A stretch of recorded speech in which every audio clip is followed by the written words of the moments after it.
Hello, college football fans, and welcome back to another little Sunday interview edition with Wes and John on College Football Pick'em Show. Thank you very much for being back with us again.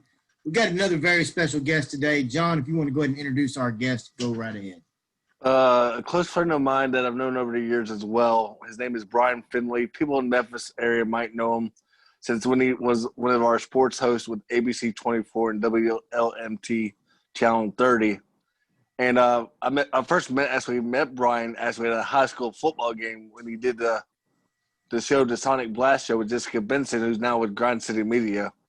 But Bryan, thank you for your time, and I appreciate what you did for the city of Memphis in general when you covered sports for us, back in the day. So I thank you for that. But talk about what you do now in the West Coast area as well.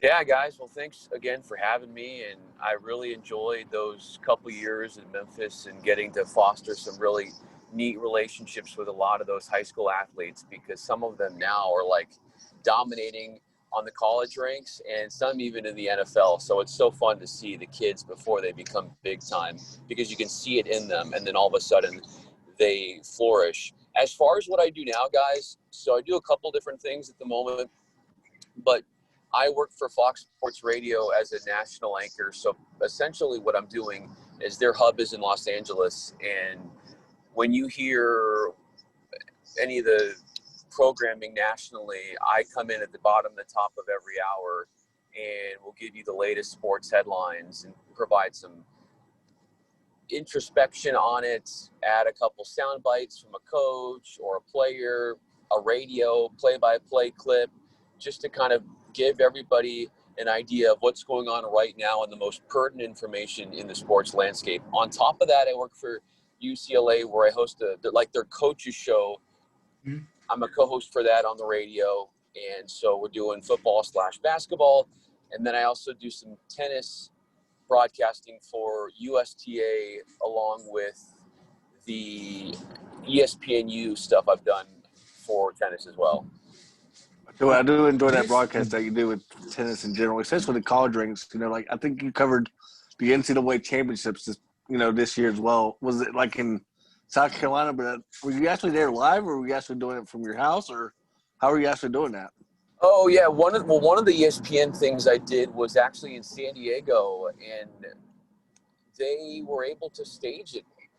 No fans, unfortunately, and the same was the case in South Carolina, where there was a pro tournament I did. So it's amazing, guys, how many events are getting done and are getting put on. Unfortunately, without the fans, but I just love the perseverance of people and event organizers to see these things through. So yeah, both of those events have been on site, and it's just amazing how we can still pull these things off. It's good stuff. Talk a little bit about Chip Kelly. Me being a former, I coach youth football, but still, I'm an offensive junkie, man. And when you look at Chip Kelly, just give me a little insight into how cool it is to be able to pick his brain every week about his football program. So, yeah, it's interesting because I personally haven't had a whole lot of discussions with him because of COVID and other stuff as well. So I haven't been able to get a good feel for him one-on-one and develop that relationship at this point because of some extenuating circumstances.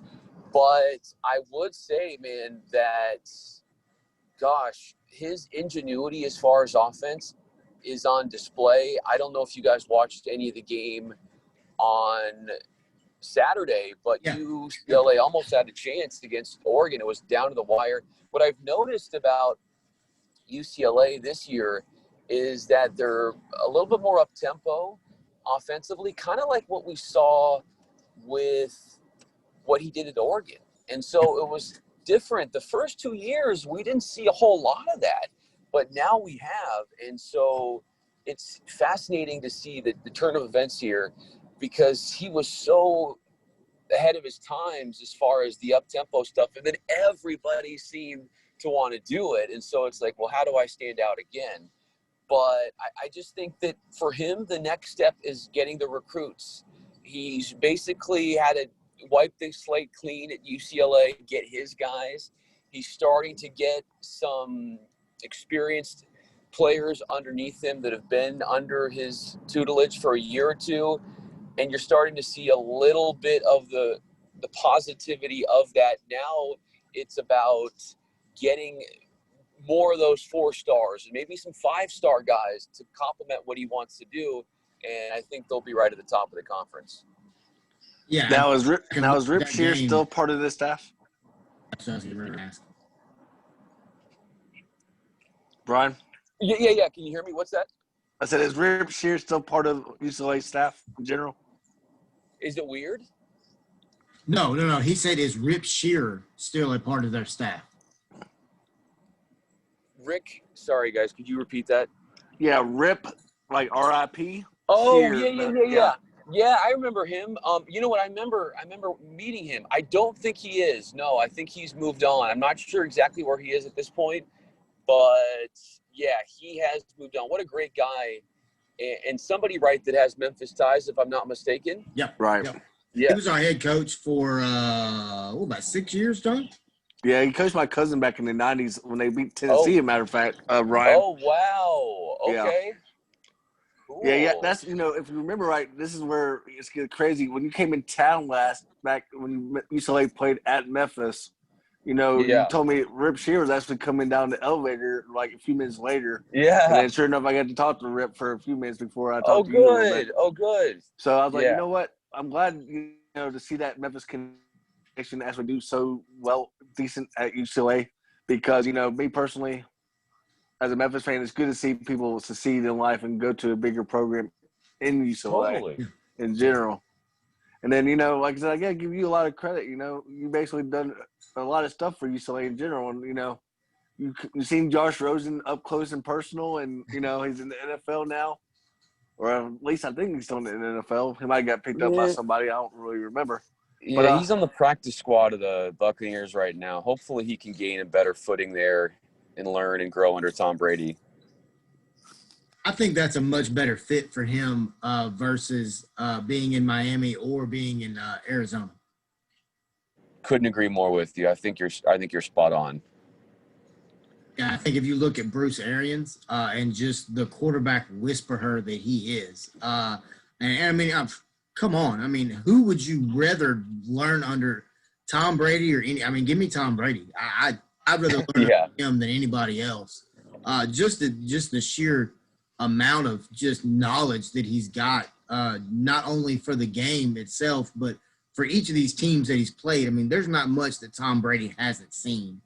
When you look at the Pac-12, of course, the old saying Pac-12 after dark, not a lot of people really watch the Pac-12. I personally have always enjoyed watching their games just because I love football and I'll get to stay up till 2 o'clock in the morning watching it. Give me a team like, well, let me just put it this way. A team that I like out of the Pac-12 right now, and I'm a big fan of their head coach, and that's Herm Edwards at Arizona. I just like what Herm is doing out there. Okay. Obviously, he's doing it the right way, like always. Give me a team that you think it is a surprise this year in the out west.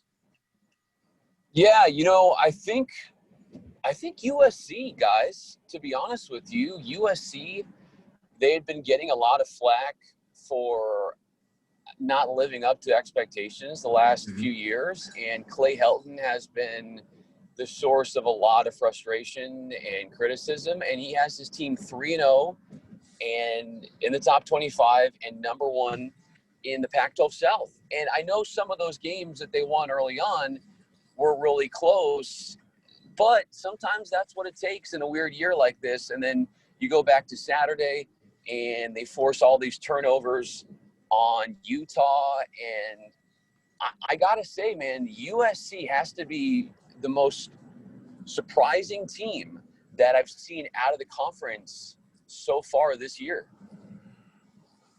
Another surprise team that a lot of people are kind of talking about as well this year is Colorado. We know Colorado will definitely find out for sure how good they are in this couple of weeks when they play a little bit better competition in my book. But Colorado could be definitely a dark horse as well. Yeah, I mean, they beat UCLA, and I'm sure you guys might have seen that game or certainly saw the score. And Colorado was up 35-7 against UCLA, and it just looked like the Bruins had just lost it. Then they start coming back. Dorian Thompson-Robinson, the quarterback, starts chucking the ball downfield and having these explosive big plays, and all of a sudden it's like within a touchdown, within 10 points, but they couldn't get over the hurdle in the fourth quarter as the Buffaloes had a little bit more. But it's interesting, guys, their head coach, Carl Durrell, used to be the head coach at UCLA, so he gets a little bit of payback in beating his former employer. Forgot all about that. Wow. Yeah, I totally forgot about that as well. When you look at a coach like Mel Tucker, who came from Colorado, what is something that you think he can bring to Michigan State? Of course, we've watched Michigan State this year. They did not look good against Rutgers. They looked better against a Michigan team who, as we found out last night, it took 3 overtimes to beat Rutgers. Give me a little bit. Give me some coaches that you have been impressed with being able to watch and learn following the Pac-12. So coaches in the Pac-12 currently? Correct. Yes. Or former. You can do both. Well, I mean, I was just using Mel Tucker as an example of a great coach Sure. in 12 that moved on. Yeah, let me think here, guys. We asked questions on this show. Yeah, I mean, I think is it okay if they're still in the Pac-12 now? Yeah, that's fine. You can do, like I said, you can do current and former. Let's just do both if you want.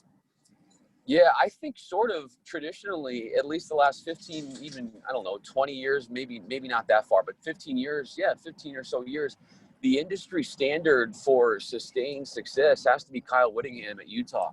I mean, that guy, it can't be the easiest thing to recruit to Utah, given the other teams that you're competing with in the conference on the West Coast and certainly other Power 5 schools.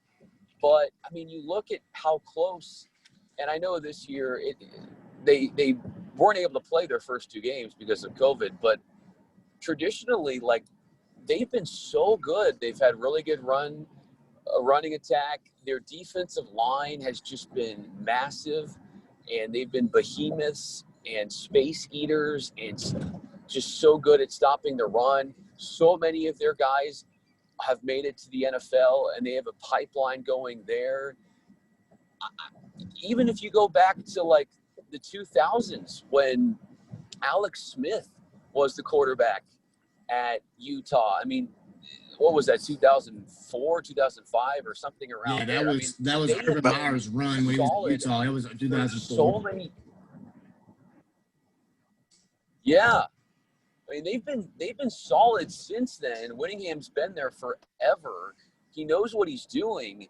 And then you look at like who's left that program since Alex Smith. Like, Urban Meyer was there, and the coach over Dan Mullen was there at the time of Utah. So they don't get enough credit for how many under their university that have gone on to be really big time names. Look at Dan Mullen, what he's doing at Florida right now. It's amazing. I mean, he's got a top 10 team. He's got a quarterback in Kyle Trask who could win the Heisman. And then what Urban Meyer's done. So I think Kyle Whittingham has to be, for me, the guy that stands out. Yeah, he stands out to me as well with Washington coach that used to be at Boise a long time ago. Yeah. Oh, for sure. Bryan, talk about with the Pac-12 or UCLA basketball with Nick Cronen going in. I believe year 2 now? I believe with Nick Cronen. Yeah, man. I want to see. Tell him that I would love to see a UCLA Memphis home and home basketball game next time you talk to him, because I definitely would love to go out to Los Angeles to support Memphis and just especially support Nick Cronen as a person as well. Next time we see him, I'd love to see that matchup happen. If it's all possible, because I never have been to the Rose Bowl or even looking at that or even that atmosphere for a basketball game. Luckily, my dad got to see like UCLA Memphis growing up, but I didn't because I wasn't even born yet. But tell him I'd like that Memphis and UCLA home-and-home basketball matchup because I would like to see that matchup. Because Nick Cronen, to me, definitely does not get a lot of credit that he doesn't definitely deserve. Because to me, he's been a winner everywhere he's been. You know what I'm saying? Yeah, no doubt. Yeah, he's won everywhere he's been. Yeah, he just gets the job done. I look at this team, and I think Mick Cronen this year has an Elite Eight caliber program. And that's not short-sighting anything. He has everybody back that's important from last year. Chris Smith tested the waters and got an examination from NFL or NBA scouts and decided to come back. He'll be a senior. The guy could be, if he continues to improve in the way he has, will be a first-round pick in next year's NBA draft. And then you have a nice accompaniment of big guys who are just mean, aggressive, tough-nosed, get rebounds, do whatever it takes for the team. I love how Mick Cronen has eliminated a lot of the me, a lot of the ego that in maybe years past you could say was a bit of a downfall in the locker room. But he just has completely changed the culture. Tiger Campbell, the point guard, and I'm actually going to chat with him, I think, tomorrow about the season because the Bruins have their first game on Wednesday against San Diego State, which should be a really good game.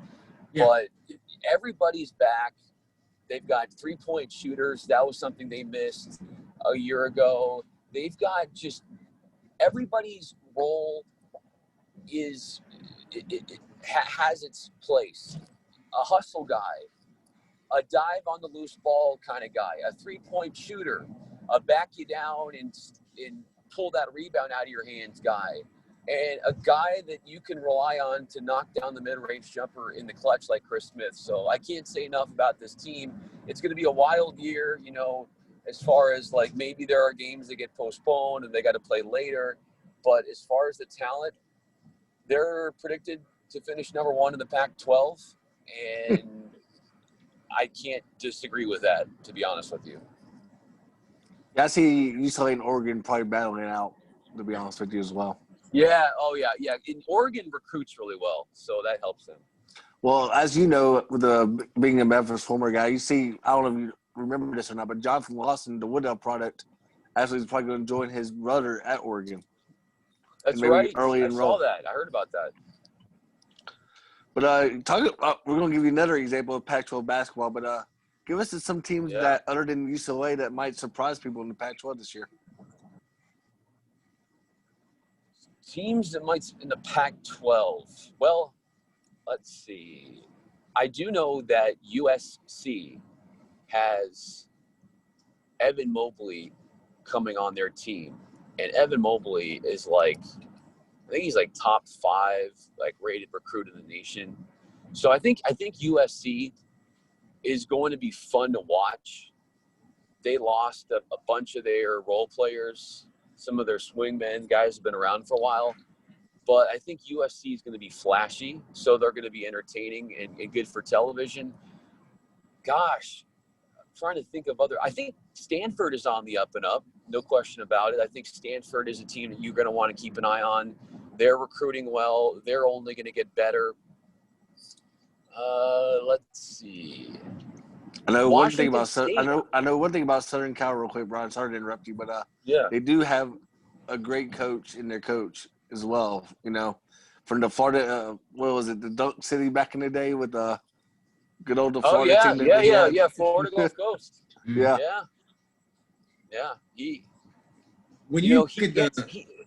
He recruits well. There's no question about it. When you look at the Pac-12 as a whole, just conference top to bottom, and then you look at the NCAA tournament, of course, as we know, the Pac-12 hasn't always fared the greatest in the tournament. Sure. Who do you think is a team that has capabilities to make a big run? I know you referred to UCLA earlier as being pretty loaded. Do you see it being just a one horse race for the Pac-12? I'm sorry, or do you see do you see a few teams making it? Yeah, that's a great question. I think UCLA is going to be a prime player, barring, knock on wood, no injuries. They will be in it. I just, with Oregon, they're always a possibility. They always look so good on tape. They always have great players, but they've had injury issues in the past. And the problem with them is that most of how they've operated is through a lot of their one and dones haven't really panned out as far as them finishing a full season. And then obviously you guys know how it can be a detriment to team chemistry when you have one and dones, because then you got to start over all over again. Right. So I don't put it past Oregon to make a run, but I continue to have concerns that they can do that this year, specifically because the guy that was their floor general, Peyton Pritchard, for 4 years was like the glue guy. I think he was Pac-12 Player of the Year, and he was a first-round draft pick this year, by the way, in the NBA. But Peyton Pritchard is their point guard. He was their facilitator, did everything for them, was the glue to the chemistry and the offense and the defense. He's no longer there. So I can't see Oregon being as good, at least at the start, without him. Mm-hmm. You know who's going to be an interesting player, guys? And I don't know if they're going to actually make the NCAA tournament, but they're going to be better than what they've been in the past. Look out for a team like – I like Kyle Smith, the head coach at Washington State. The guy wins. Really? Now, he had one of his players, C.J. Elby, go on to the draft, and I think he was picked up in the second round. But as far as a coach, you won't find a lot of better X's and O's guys that know how to win strictly on X's and O's than Kyle Smith at Wazoo.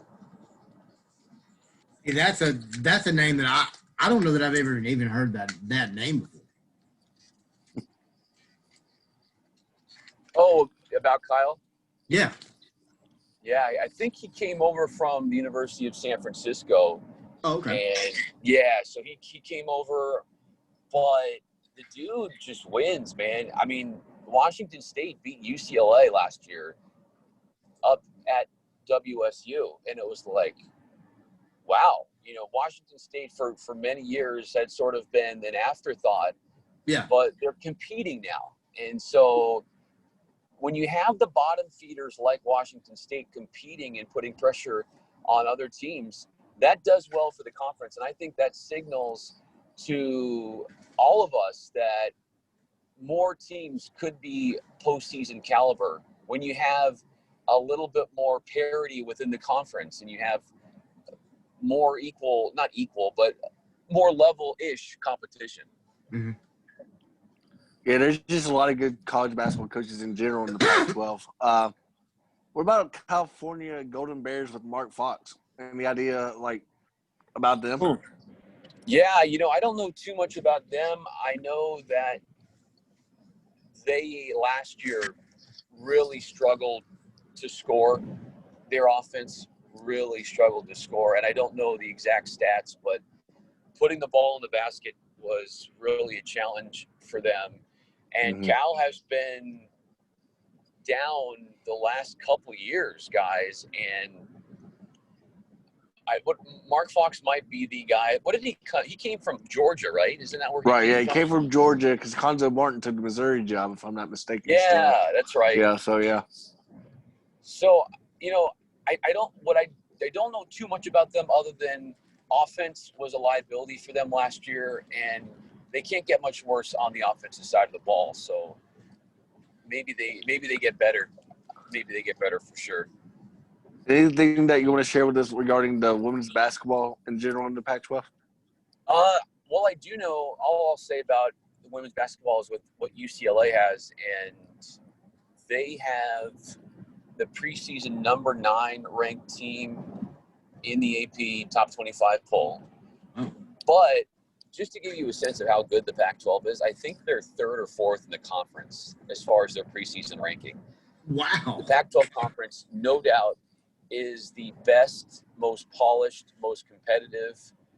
women's basketball conference in college hoops, and there's really not a debate at all as far as the Stanfords, the Oregons, the Arizonas, UCLA's. All of those teams can make a Sweet 16 easily. So if you like women's basketball, the Pac-12 conference is where you're going to want to feast your eyes on, and UCLA has a chance to get right in there with all of those other big dogs. And Corey Close is the head coach. She wins a lot, and she's able to do a lot with maybe not as much as she wishes she had as far as at times talent. And then once she recruits, she can get a team into an Elite Eight, a Sweet 16. I mean, she's done it before. Ryan, the reason, because like you said, the Stanford, Oregon or Arizona, UCLA are definitely top notch in the Pac-12 and women's basketball. Yeah. Regarding them being in the top four, I agree with you 100% on that, because think about it, other than the SEC, Big Ten, ACC, and now, the Pac-12, I think those, me personally, are the top four in women's basketball around the country right now. Nothing to bash other leagues, but I think those are my top four, because they got some good players that come out. For example, look at I forgot her last name, remind me, but the one that played at Oregon last year is now with the New York Liberty. Sabrina, yeah, right? Sabrina, was a killer. Wes, Yeah. She was averaging a triple-double. Oh, yeah. Yeah, no question. I mean, everybody was watching in awe at her play last year, and I know she had a really tight-knit relationship with Kobe Bryant, did Sabrina as well, so certainly his influence has rubbed off on her. But UCLA has had quite a few that have gone on to the WNBA as well, and so you're just seeing like a potluck of talent from the Pac-12, like have a highway to the WNBA, and it won't end anytime soon. I just love what the conference has done, because you have South Carolinas, you have UConns, but the conferences that they're in are not very strong, and so it can be a little bit deceiving when you see a UCLA team with like maybe 4 or 5 conference losses, but you look at the caliber of talent they've played and they're more battle tested. Right.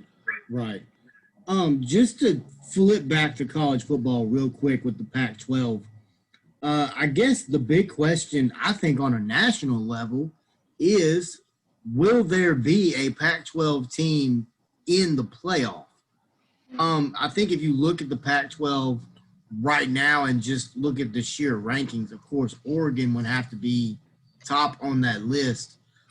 With the Pac-12 having a shorter season, do you see a team like an Oregon possibly slipping in? I don't want to use the term slipping in, but possibly getting into the playoffs. I have my concerns about Oregon because of how they played against UCLA on Saturday. I just don't think that their defense has proved that it deserves, if it even wins out.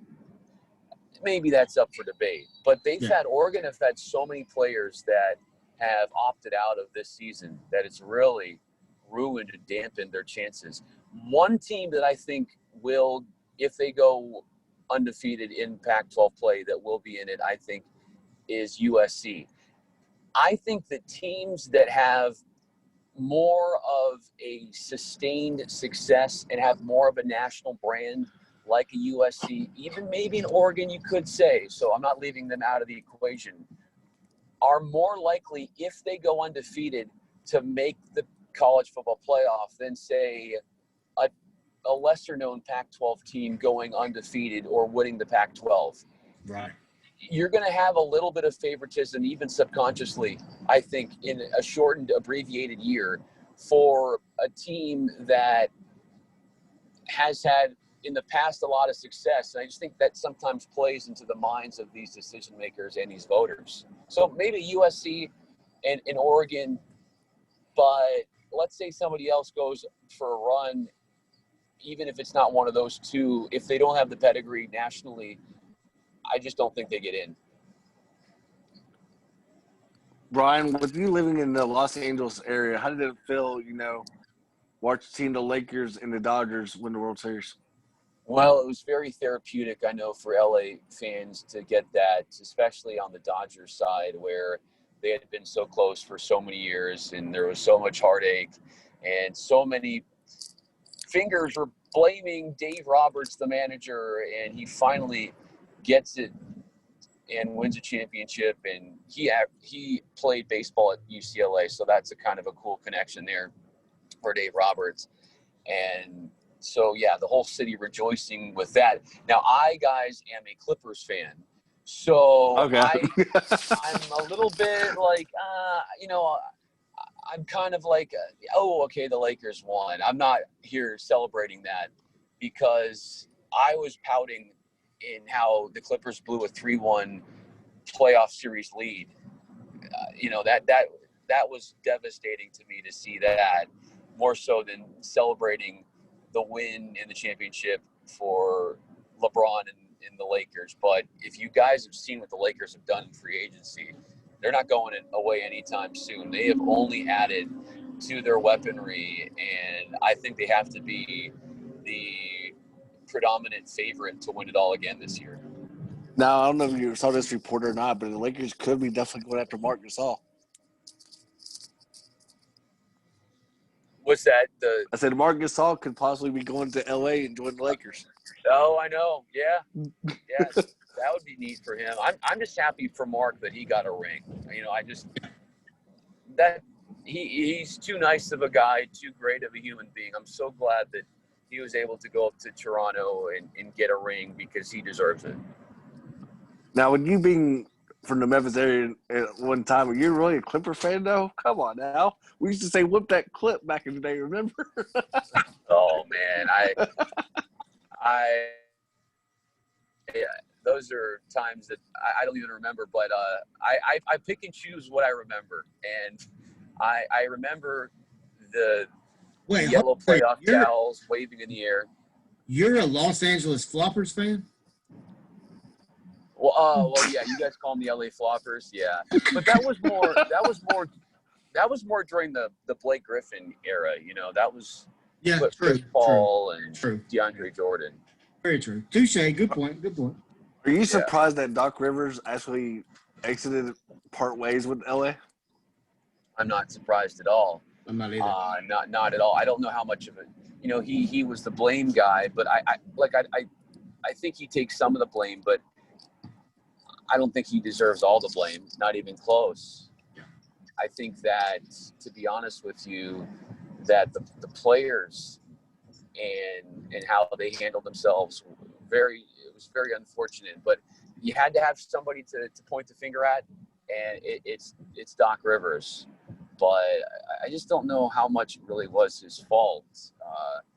But luckily, he gets a job right away. That's the thing about Doc, and he might be a little bit overrated as a coach because he's had a lot of good teams, only has one championship. I think it was time for a change, and maybe this is the right thing. I will say this, guys, about the Clippers. I think the reason, and I'm not the only person, and there's many, many people that think this, the reason the Clippers tanked in the playoffs last year was, I believe, a direct result of Paul George and his inability to perform, and that he was too much in his feelings. And he was too much in his feelings, and I think that became a liability, and the team lost focus, and they lost, obviously, the series. Okay, another question I got for you. What can I say? Hang on a second. Do you have a favorite memory of when you were covering sports here in the Memphis area? Wow, man. Well, my favorite memory of all time, I've got a couple, but the one We can save a few of them. That's fine. Yeah, the most vivid one has to be when I was at the Ole Miss Alabama game in 2014 and Ole Miss beat them, and watching all of the students rush the field and yank down the goalpost. That has to be one of the most memorable moments of my time in the Memphis area market. But I will say, we met doing high school football. I had more fun watching these kids and how good they are. The talent level is unbelievable. It's off the chain, and it doesn't get enough credit. High school football, high school basketball, how good the players are. And it was just something like I'd never seen before. And you could tell that so many of these guys were going to go play college, and some of them were going to go professional. And I remember one of the first guys that I followed and covered when I got to Memphis was, you guys remember Jeremiah Martin? I mean, Jeremiah Martin. Definitely. Yeah, and he has not only represented the city of Memphis really well, but he has put together an NBA career. And he just continues to work his tail off. And so that's what I remember about Memphis, is the work ethics of so many of these kids and how they knew that they had talent, and if they continued to stay focused and concentrate on their craft, that they could make something really special with their lives. I don't remember in detail, but I feel like I maybe took you to that Cordova versus Arlington game when you came in town for that UCLA game, when it was like 72-63, when Jeremy Banks from Cordova ran wild. Jacoby Hewitt, receiver for Cordova, ran wild. Who's doing good things at Indiana, especially when he tore his ACL last year. Oh, and then Jacoby? who could also remember the Tate Colwick days from Arlington as well, from that game as well. Mm-hmm. Oh, but the 72-63 final score game, I believe it was, if I remember right. Oh, my gosh. What can you tell? Yeah, what can you tell maybe like a person in college, or maybe a senior in high school that wants to do the same thing as you one day, and basically be part of a journalism or broadcasting career like yourself? Yes. Okay, here it is. It's believing in yourself, number one. It's believing in what you do and not letting other people and their perceptions of you make or create your feeling of yourself. So you might have people that say you should do this, you should do that, you're only this, you're only that. Don't limit yourself to other people's perceptions of you. Also, you need to meet as many people as possible. Networking is everything in this business, like it is for anything, but even more so in this business. Develop relationships and do it in a way that is real. It's not forced, it's not contrived, it's not fake. Get to know people in the industry. Build those relationships. Cultivate those relationships. Don't look at it as, hey, I want to reach out to so-and-so and say, hey, do you have a job? But get to know them, and then over time, mutually, perhaps that they continue to remember you, and something opens up and you're the first one that they go to. So relationship building, and it's like watering plants. You got to give it time. That's the best way to go. Believing in yourself and having the work ethic to work at all hours of the day, working weekends, working overnight, working holidays.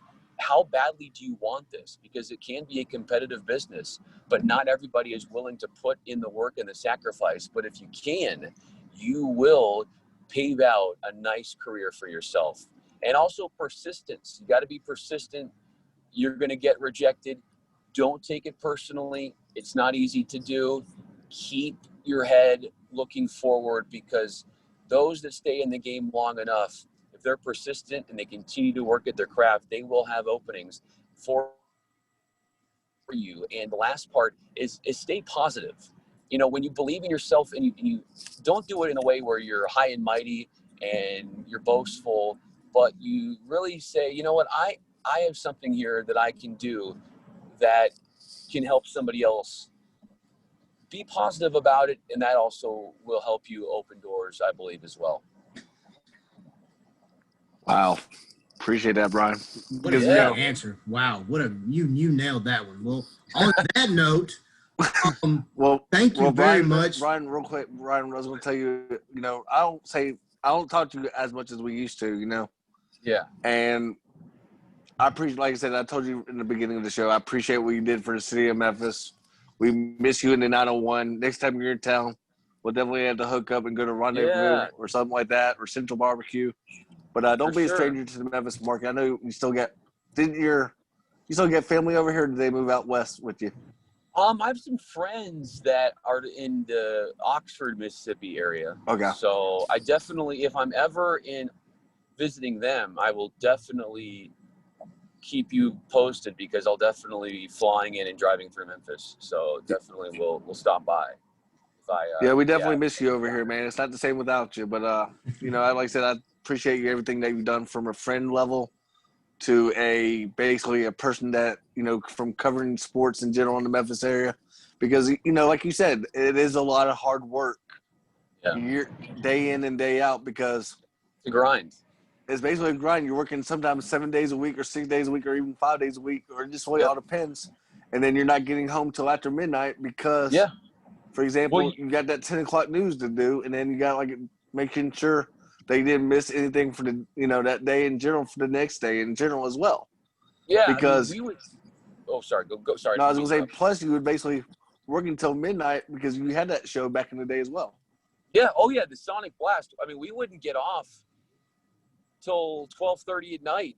I mean, on a weekend, Friday night, 12:30 a.m. was when we would probably be done with that. It was wild, man. Just 1 a.m., whatever. It was always such a late night. But the most important part of my time in Memphis will always be the relationships that I was able to develop with the high school athletes, and going into, whatever neighborhood, going into whatever school, and just trying to promote the kids, get their highlights out, tweet out clips, get them some more exposure that maybe they wouldn't have gotten regularly, so that college coaches or educators can see the positivity that these kids are trying to go about in their life. Brian, I got a quick text message from a friend of mine that wanted to ask you this, but he couldn't do it because we're on Zoom right now. But is Skip Bayless and Shannon Sharp actually in Los Angeles with you? Wait, what about them? Skip Bayless, do they actually do their show from Los Angeles, Everyday Live?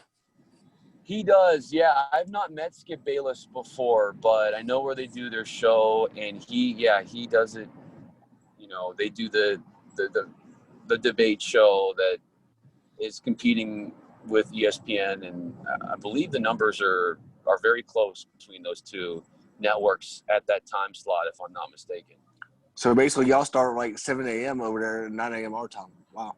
Yeah. I mean, I'm most on the radio side, but so Skip doesn't really do radio, but what you will have is like a simulcast of Colin Cowherd. So Colin Cowherd will be on TV, obviously, on Fox Sports 1, and then he will also have his show on the radio, and sometimes I'll get to do the updates at the top of the hour for the radio version or portion or side of his show. So yeah, there's some shows that do both, and then Skip and Shannon are more just television.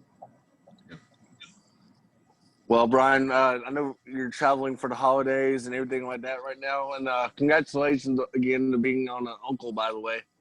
But happy Thanksgiving to you and your family, and I appreciate everything again for us. I appreciate your time, and happy holidays and everything to you. Hey, right back to you guys, and stay in touch, will you? Keep me posted on how everything is doing. Keep giving me sports updates, and I look forward to talking to you all soon, and hopefully you get some R&R with your family this upcoming week. And by the way, Brian, I forgot to tell you, Barla's actually in the state semifinals for the playoffs. Oh, really? Yeah. Wow. I love it. I love it, man. But Brian, again, thanks, man. We appreciate it. And again, happy Thanksgiving to you. You too, man. I'll talk to you guys soon. Catch you later. Thanks, man. Okay, all right. Bye.